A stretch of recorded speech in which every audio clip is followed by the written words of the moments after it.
All right, Terry, we've got this Jerry Lee Lewis poster here. What you designed? Tell us why you know it's yours. Well, there's several things on it. You can certainly see there's hand-cut stenciling, and some of the ballroom letterings out of line, different places. It's out of super square. If you look at it, at it. See the B in Bob Wooler. That little V cut out of the O. That's probably that A there. See the A has come off. Yeah. And fell round the screen. We've had to cut another one. And of course, first thing I noticed is how luminous the Jerry Lee Lewis is. Well, when that first came out, it was very early on, and I think that was Ceric colours. And if you look at the very fine edge, the ink is thicker there, where the stencil paper was cut from probably the same paper as this is printed on. Oh yeah. So it's a bit thicker on all the edges. You can see it. And that's a luminous paint, that, isn't it? That's a luminous paint, that, yeah. I remember that because my fishing quills had a luminous paint tips. That's right, and the little bob on them, yeah. What about your crotchets? What about the which? Your crotchets. The crotchet they're a bit sick, but you needed the space to put the letter in. A proper crotchet wouldn't have done any. He wouldn't have got any letter in them. Yeah, and who was Bob Wooler? Was he the DJ for the Cavern? He was the DJ, and he started doing. He's trying to get himself in presenting things, but I don't think he had the money. That's why it says presents, not presenter. Yeah.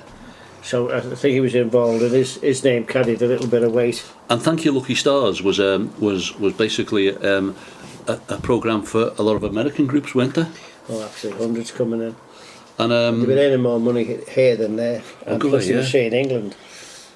11-star groups. Yeah. So if I can remember rightly, you had Billy Kramer and the Coasters, Lee Castle, the Big Three, the Pressmen, the Undertakers. Yeah. The Strangers. Yeah. Vincent Dale. Yeah. King Size Taylor and the Dominoes. Oh, they were fantastic. Great, them. Steve Day and the Drifters. I've got some photos of them, Bobby. Yeah. And Rip Van Winkle. I don't know him. Can't remember him. Do people go asleep when he was on? You know. I don't know who he was. But the main star of the show, of course, was the Big Bopper, Jerry Lee Lewis. Oh, he's fantastic. So I remember you told me you went along with a couple of posters on your hand for this gig. Yeah. And so was that so you could get in free, yeah? Yeah, we also used to go in with a fireman's helmet and a fire extinguisher and pass it out to someone that they get it. We got bouncers used to think, what the hell's going on? There's about 100 fire extinguishers gone in here. So you pretended that you were a fireman to get into the gigs? All sorts of things we used it. Not particularly this one, but a lot of them we did. Because this gig I think that it might be quite important, this, because Jerry Lee Lewis, the audience must have been full of people who were paying homage to Jerry Lee Lewis. Fantastic. Because the Merseybeat sound was only just beginning in '62, wasn't it? Correct. So did you see any of our Merseybeat groups in there? Most of them were watching. Most people who knew Jerry Lee Lewis. Yeah. Rory Storm was one Monday. He thought he could get up on Jerry's white piano. Tell us about Rory Storm. Go on. He got himself knocked out for being on top of the piano with the mic, bending down with it, giving it loads. So hang on. Rory Storm gets on top of Jerry Lee Lewis's piano. Yeah, before he'd come on, and he was taking part of his act on it. Oh right, so he was. So his protector, his bouncer, run over and bopped him. Knocked him off the big bopper's bouncer bopped Rory Storm. Yeah, knocked him off his piano. Yeah. And then did that lead to like a bit of a riot or something? Yeah, a bit of a riot, and then the back screen fell down, and the saxophonist was screaming with saxophone, protecting that, and there's all these bits of wood and decoration and all sorts all over everything to be cleared. So the Merseybeat groups were all there in force, and then they all joined in to protect Rory Storm. And what about the guy with the saxophone? Well, he just wanted the sax. He was crawled over that, and all the bits of wood was all around him. So it all collapsed on him. It wasn't heavy stuff. It was just like a decorative screen which didn't kill anybody. Because of course, I play clarinet, and of course, you know, your mouthpiece. If you damage your mouthpiece, or you read before you go on to a gig, you're in big trouble, you know. So well, there was people climbing up this rig, so they came down with it. That's what brought it down, like, you know. So Rory Storm got through off into the audience, and the audience stormed the stage. He got a smack. Oh yeah. So what was the gig itself like? Oh, it's fabulous, wasn't it? It's chocker. Because when he come on, oh God, he was famous, wasn't he? Yeah, because And at the time, it was the trouble with his wife when he just married this very young girl in the States. Legally in Ohio or something like that. She was only 13 or something, wasn't she? It was legal in one state, but it wasn't legal here or in a lot of the big states of New York. Yeah. And there was a few riots over that actually in the streets. Yeah. Yeah, it was because bad news, that one. But he still got on though. He still come here and got on. Well, they were actually bringing rock and roll because, of course, the Beatles, who you knew, their heroes were the likes of Elvis and, of course, Little Richard. They met Little Richard later on in Hamburg, didn't they? Yeah, right. But it's very difficult for the generations now to realise just how important this big bopper, the Jerry Lee, was. I mean, he was major, wasn't he? Oh, he was. And tickets, 5 shillings. Yeah. 25 pence in today's money. Yeah. 6 and 6 at the door. His hair was like long and all over. It looked like a mop. His hair was blonde and like a mop. Lower than his ears, and when he'd give his she was shaking all over. It was fantastic. He used to do it, didn't he? I mean, I can remember watching him on the TV when I was quite young and watching some of them gigs that he did, and he put everything into it, didn't he? Wow. So who else was in the audience then? Oh God, it was just, you just couldn't get in, to be honest with you. You couldn't get near it. It's like a riot at the front of the stage, the same as the Beatles. So everyone who was going to be someone was there watching. They'd want to see Jerry Lee Lewis. The Killer. Oh yeah.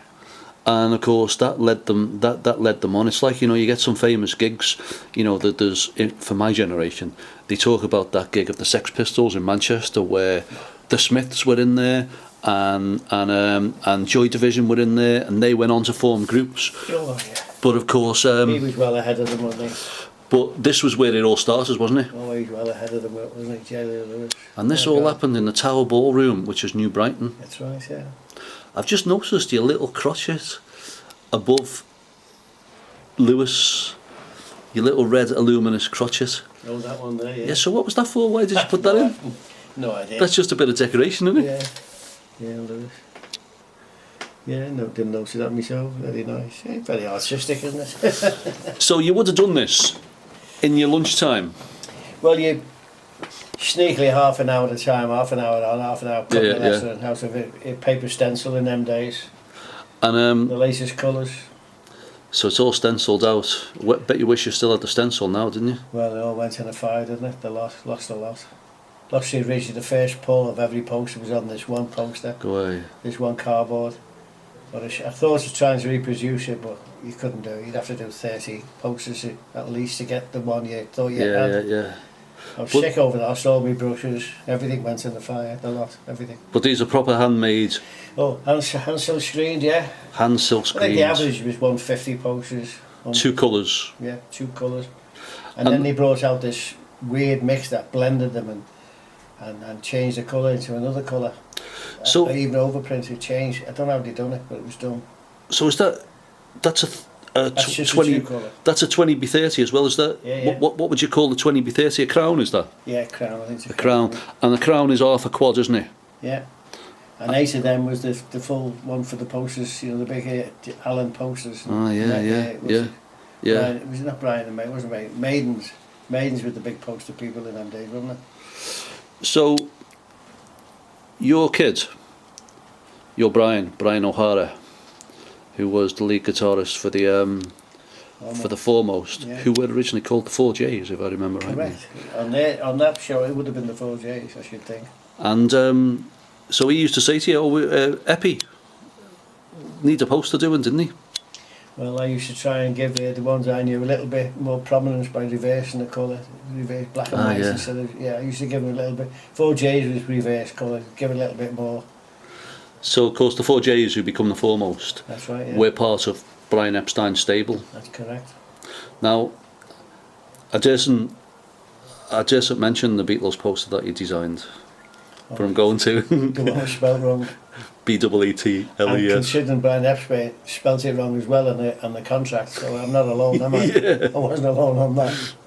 So made some guitars though, made a few.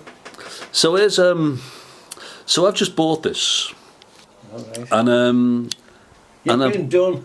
yeah. It's nice for me to have tracked down you, the man who made it, Tex O'Hara, That's right, yeah. in 1962 That's right. for the famous Jerry Lee Lewis gig, Yeah. the Thank You Lucky Stars show, the 17th of May, and it was 62, wasn't it? You didn't have the date on it of the year because it wasn't that important at the time, but it was Thursday, May the 17th, 1962 at 7:30 p.m. Well, You've done your research, lad, haven't you? yeah, well, I've learnt a lot from you, Terry, just talking to you. Well, thanks for having a look at that for us anyway. Okay, lovely. All Made right, up. take care. Made up to see it, actually. Lovely. I'll have to get my stencil knife out.